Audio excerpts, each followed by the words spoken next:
Hi, welcome to this video looking at the full load and part load on a BFC 60 direct fired water heater. At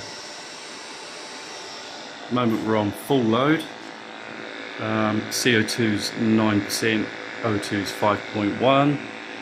We're going to enter part load setting. One press of the spanner, down one to part load, then enter. We'll just let that blower settle back down to part load. On top here we've got the hot surface igniter here, flame probe here.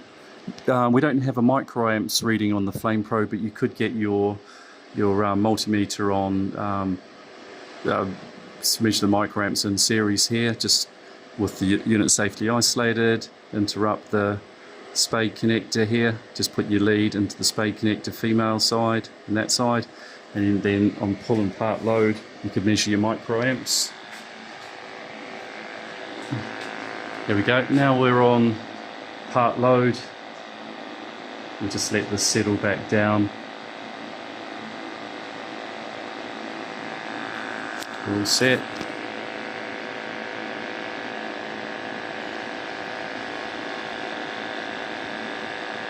Okay, so we've got 9% CO2 on the full load and 8.9 on part load, and you're supposed to be plus or minus 1 there, but that's pretty good. You'll also be looking at your excess air there, and it's all good.